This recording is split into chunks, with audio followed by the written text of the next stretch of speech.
Hello everyone, welcome back to Smiley Classes. तो आज मैं फिर से हाजिर हूँ आप लोग के लिए डेली टॉप एमसीक्यूज लेकर 10th मई 2021 का। इस वीडियो में जो भी टॉप एमसीक्यूज है 10th मई का वो सब मैंने आपके लिए ढूंढ के लाया है, तो आपको बाकी और कहीं भी जाने की ज़रूरत नहीं है। अगर आप ये वीडियो अच्छे से देख लेते हैं तो 10th मई के जो भी इम्पोर्टेंट एमसीक्यूज है आपसे नहीं छूटेंगे। तो अब चलिए शुरू करते हैं ये वीडियो बिना किसी देरी के। हमारा पहला क्वेश्चन है कि नेशनल वोटर डे जो है वो कब सेलिब्रेट किया जाता है। तो चार ऑप्शन है, आप देख लीजिए जल्दी से। 10th मई को सेलिब्रेट किया जाता है, 25th मई को, 10th जनवरी को या 25th जनवरी को। तो हमारा आंसर है नेशनल वोटर डे जो है वो 25 जनवरी को सेलिब्रेट किया जाता है।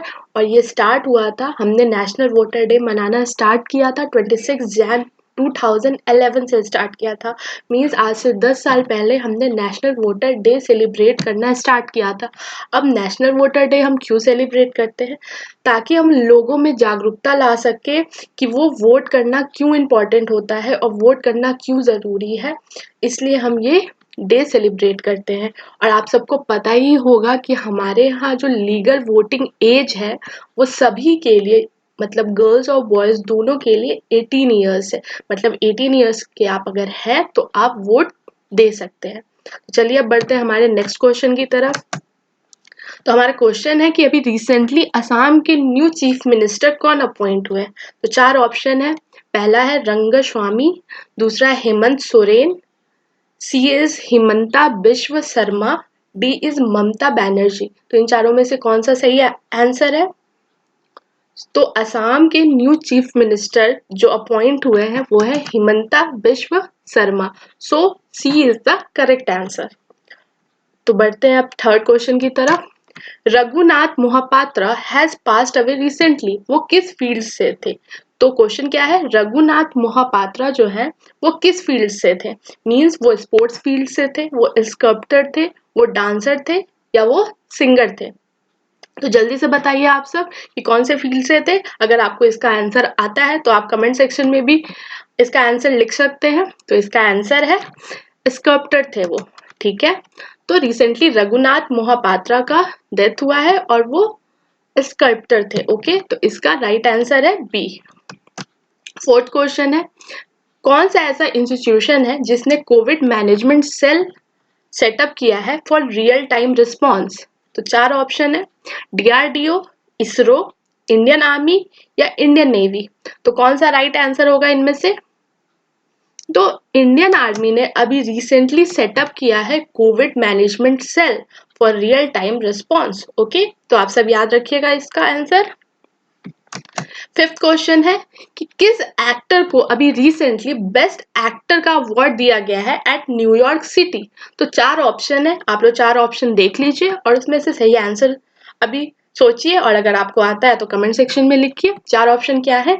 ए ऑप्शन है Anupam Kher, B is Amitabh Bachchan, C is Ayushmann Khurrana, D is Salman Khan.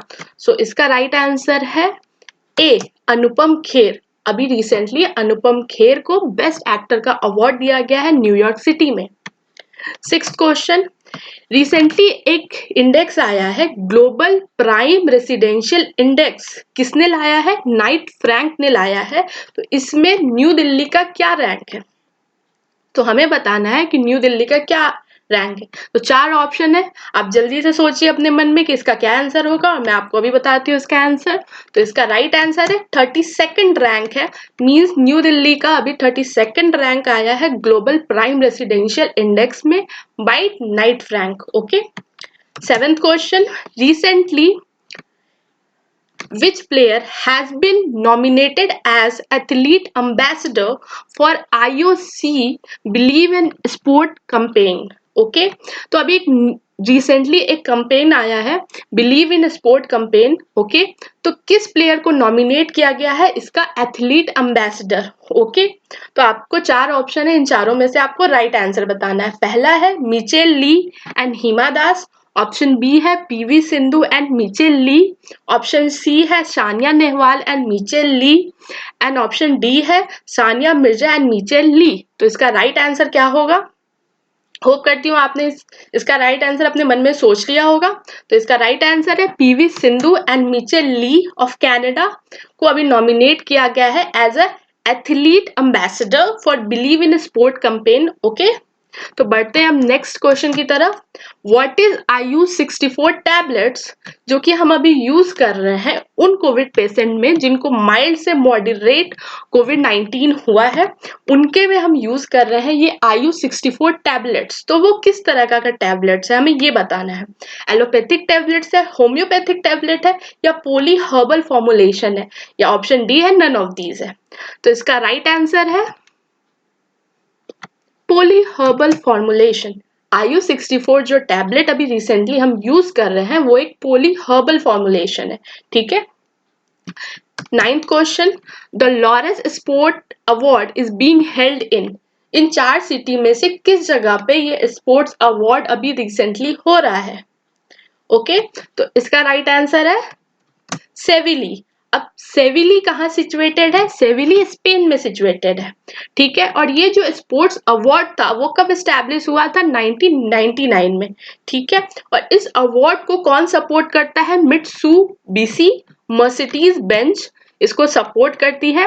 और रिसेंटली 2020 में सचिन तेंदुलकर ने अवार्ड जीता था इस स्पोर्ट्स अवार्ड में। उनको किस चीज के लिए अवार्ड मिला था? लॉरेंस स्पोर्टिंग मूवमेंट 2020 से 2020 के बीच में, ये पूरे 20 इयर्स के बीच में जो बेस्ट स्पोर्टिंग मूवमेंट है उसके लिए सचिन तेंदुलकर को अवार्ड मिला था। और रोगर फेडरर जो है एक स्विस टेनिस प्लेयर है, उनके पास ये रिकॉर्ड है कि उन्होंने लॉरेंस स्पोर्ट अवार्ड में सबसे ज्यादा अवार्ड्स जीते हैं। उन्होंने ऑलमोस्ट 6 टाइम अवार्ड जीते हैं। 10th क्वेश्चन, चाइना का अभी रिसेंटली एक रॉकेट है लॉन्ग मार्च 5B, वो कहाँ फेल हुआ है? मींस वो कहाँ जाके गिरा। ठीक है, हमें ये बताना है वो क्या हुआ कि वो वापस धरती पे आ गया। तो धरती पे इन चारों ओशियन में से कहाँ जाके गिरा है? तो 4 ऑप्शन है, आप सब जल्दी से बताइए कि ये कहाँ जाके गिरा है, जल्दी से कमेंट सेक्शन में बताइए। तो ये जो है इंडियन ओशियन में जाके गिरा है, मालदीव्स के पास जाके गिरा है। ठीक है, तो ये चाइना का लॉन्ग मार्च 5B जो रॉकेट है वो कहाँ जाके गिरा? इंडियन ओशियन में। 10th क्वेश्चन, कि एक रिसेंटली एक डोज-1 मिशन है जो कि मून के लिए है, तो वो कौन लॉन्च करेगा? ठीक है, तो इसका करेक्ट आंसर है स्पेस एक्स। ओके, तो स्पेस एक्स जो है वो डोज-1 मिशन जो है वो मून तक जाएगा। ठीक है, तो उसको लॉन्च कौन करेगा? Space x. ठीक है, तो मैं आप लोगों को थोड़ा वक्त देती हूँ हर क्वेश्चन में, ऑलमोस्ट 5 सेकेंड का, कि आप मन में इसका आंसर सोच सके। तो इस तरीके से क्या होगा, आपका एक टेस्ट की तरह भी ये हो जाएगा, ये जो MCQs रिवीजन के फॉर्म में भी हो जाएगा। इसलिए अगर मैं जो 5 सेकेंड का पॉज लेती हूँ क्वेश्चन बोलने के बाद, उसके बाद आप मन में जल्दी से इसका आंसर सोच लिया करिए और फिर देखा करिए कि ये जो आंसर मैं बता रही हूँ उससे मैच कर रहा है या नहीं मैच कर रहा है। ठीक है, अब नेक्स्ट क्वेश्चन की तरफ बढ़ते हैं। किस कंट्री ने डिसाइड किया है कि वो कोविड-19 सेपरेशन लाइन बनाएगा माउंट एवरेस्ट पे? किस कंट्री ने डिसाइड किया है? नेपाल ने, चाइना ने, पाकिस्तान ने, या इंडिया ने? तो चाइना ने अभी रिसेंटली डिसाइड किया है कि वो कोविड-19 सेपरेशन लाइन बनाएगा माउंट एवरेस्ट से, जिसपे क्या होगा कि जो माउंट एवरेस्ट पे जो क्लाइंबर्स हैं नेपाल के या चाइना के, वो दोनों एक दूसरे में मतलब ज्यादा कांटेक्ट में नहीं आएंगे। तो इससे क्या होगा, कोविड-19 स्प्रेड नहीं होगा। तो चाइना का ऐसा मानना है। सो चाइना ने ये सेपरेशन लाइन बनाया है। फिर हम बढ़ते हैं नेक्स्ट क्वेश्चन की तरफ। अब रिसेंटली आप सभी को पता होगा कि कोविड-19 को पता करने के लिए कि आपको कोविड-19 हुआ है या नहीं हुआ है, उसके लिए हम RT-PCR टेस्ट करते हैं। तो इस RT-PCR टेस्ट में एक CT वैल्यू भी पता चलता है आपको। तो आपको ये बताना है कि ये जो CT वैल्यू है उसका फुल फॉर्म क्या होता है। उसका फुल फॉर्म साइकिल थ्रेशोल्ड होता है, साइकिल टाइमिंग होता है, कोपिंग टाइम होता है, या कोविड टाइम होता है। तो इसका आंसर क्या होगा कि CT का जो फुल फॉर्म है वो क्या है? Cycle threshold. तो इसका करेक्ट आंसर है ऑप्शन ए। जो हम टेस्ट करते हैं उसमें CT वैल्यू होता क्या है? ये बेसिकली नंबर ऑफ साइकिल्स है आफ्टर विच जो वायरस है वो डिटेक्ट हो जाता है। मींस क्या होता है कि जब हमारा टेस्ट होता है उसमें कुछ साइकिल्स होते हैं, उसके बाद जब हमारा वायरस डिटेक्ट होता है उसका जो वैल्यू होता है उसको सीटी वैल्यू कहते हैं। जितना आपका सीटी वैल्यू कम होगा उतना ज्यादा हायर लोड होगा, मीन जितना जल्दी पता चल गया कि वायरस है उतना ज्यादा हमारा वायरल लोड ज्यादा होगा। ठीक है, अब बढ़ते हैं नेक्स्ट क्वेश्चन की तरफ। जाइडस कैडिला का एक एंटीवायरल ड्रग है विराफिन, उसको इमरजेंसी अप्रूवल मिला है डीजीसीआई के द्वारा। इस ड्रग को किसके ट्रीटमेंट में यूज करते हैं? तो व्हाट इज डीजीसीआई? डीजीसीआई क्या होता है? Drug general controller of India, उसको क्या कहते हैं? डीजीसीआई कहते हैं। ठीक है, तो इस ड्रग का हम लोग कहाँ यूज करते हैं? तो इस ड्रग का यूज हम लोग जो करते हैं क्रोनिक हेपेटाइटिस बी और सी में करते हैं। ठीक है, तो ऑप्शन बी इसका राइट आंसर है, मींस विराफिन का हम लोग use treatment of chronic hepatitis B और सी में करते हैं।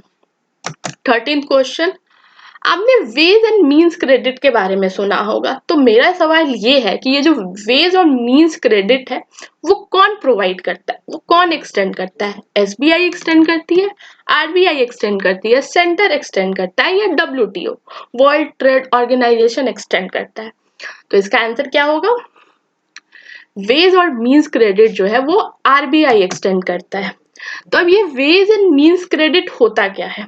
ये बेसिकली एक फैसिलिटी है दोनों सेंटर और स्टेट्स के लिए कि वो आरबीआई से बोरो कर सकता है, मींस आरबीआई से कुछ पैसे ले सकता है जो कि टेम्पररी इन नेचर हो। मींस ऐसा नहीं है कि वो हमेशा के लिए एक ग्रांट के फॉर्म में मिल रहा है, वो कुछ समय के लिए मिल रहा है जिसे हमें कुछ समय के बाद सेंटर या स्टेट को वापस करना होगा।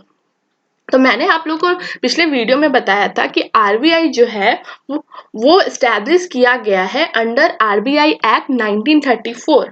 तो इसी एक्ट में एक सेक्शन है, सेक्शन 17 क्लॉज 5, उसके द्वारा ये वेज एंड मींस क्रेडिट जो है उसको अलाउ किया गया है। ठीक है, तो अब बढ़ते हैं 14th क्वेश्चन की तरफ। ब्रूसेलोसिस जो होता है वो एक तरह का बीमारी है, वो किस में पाया जाता है? वो ह्यूमंस में पाया जाता है, कैटल्स में पाया जाता है, कैटल, स्वाइन, गोट, सीप्स या डॉग्स में, या रेप्टाइल्स में पाया जाता है, या लॉयंस में? मेनली किस में पाया जाता है? तो मेनली ये cattle, swine, goats, sheeps and dogs में पाया जाता है। ठीक है, उसके बाद क्या होता है कि पहले तो इनमें पाया जाता है मेनली ये ब्रूसेलोसिस जो डिजीज है वो एक तरह का ये बैक्टीरियल डिजीज है। और अगर ये जो कैटेगरी कैटल, स्वाइन, गोट, सीप या डॉग, इनको अगर ये डिजीज हो रखा है, अगर ह्यूमन इनके कांटेक्ट में आता है किसी भी फॉर्म में, तो ह्यूमंस को भी ये डिजीज हो सकती है। तो जो चलिए बढ़ते हैं आज के 15th क्वेश्चन की तरफ। तो मैंने आपसे बोला था कि रोज मैं एक स्कीम वाले क्वेश्चन जरूर लाऊंगी, तो आज का ये आपका स्कीम वाला क्वेश्चन है कि कौन सी मिनिस्ट्री जो है वो पीएलआई स्कीम लॉन्च करती है। ओके, यहाँ मैंने जानबूझकर आपको फुल फॉर्म नहीं डाला है क्योंकि बहुत सारे एग्जाम्स में क्या होता है, ऐसी एक्रोनिम के फॉर्म में आपको स्कीम का नाम डाल देते हैं और आपसे पूछते हैं कि इसका फुल फॉर्म क्या होगा। तो आपको फुल फॉर्म भी याद होना चाहिए, उसकी मिनिस्ट्री भी याद होनी चाहिए। तो फिलहाल आपको बताना है कि पीएलआई स्कीम जो कि रिसेंटली बहुत न्यूज में है वो कौन सी मिनिस्ट्री लॉन्च करती है। तो इसका करेक्ट आंसर है ministry of electronics and information technology जो है पीएलआई स्कीम लॉन्च करती है। पीएलआई स्कीम का फुल फॉर्म क्या होता है? Product linked incentive scheme. Basically ये स्कीम लाया गया है कि हम इंडिजिनस प्रोडक्शन इंडिया में बढ़ा सके इलेक्ट्रॉनिक्स और आईटी के फील्ड में। मींस उन कंपनीज को, उन मैन्युफैक्चरर्स को ज्यादा इंसेंटिव प्रोवाइड किया जाएगा सब्सिडी के फॉर्म में या और भी टैक्स रिबेट के फॉर्म में, कि वो अपना प्रोडक्शन जो है वो मोस्टली या ज्यादा परसेंटेज पे इंडिया में करे। इससे हमारा जो मेक इन इंडिया कैंपेन है उसको बूस्ट मिलेगा। तो आशा करती हूँ कि आपको समझ में आ गया होगा ये पीएलआई स्कीम क्या है। तो चलिए बढ़ते हैं हमारे नेक्स्ट सेगमेंट की तरफ। ये हमारा प्रीवियस डे क्वेश्चन है। मैंने आपसे पूछा था कि CSIR का प्रेसिडेंट कौन होता है। तो CSIR का प्रेसिडेंट प्रेजेंटली है श्री नरेंद्र मोदी। ओके, और प्राइम मिनिस्टर ही CSIR का प्रेसिडेंट होता है। सो इसलिए श्री नरेंद्र मोदी अभी CSIR के प्रेसिडेंट है। और CSIR का फुल फॉर्म क्या होता है? Council of scientific industrial research. तो चलिए अब मैं आज आपसे आज का सवाल पूछने वाली हूँ जिसका आंसर आपको कमेंट करके मुझे बताना है कि who is the president of BCCI. तो बीसीसीआई का फुल फॉर्म क्या होता है? Board of control for cricket of India. Okay, तो इसका आपको बताना है कि प्रेसिडेंट कौन होता है। ठीक है, तो आप सबको अगर इसका आंसर आता है तो अभी जाके कमेंट सेक्शन में बताइए। तो आशा करती हूँ कि आज का आपको वीडियो बहुत पसंद आया होगा और इसमें जो भी मैंने बताया है आपको अच्छे से समझ में आया होगा।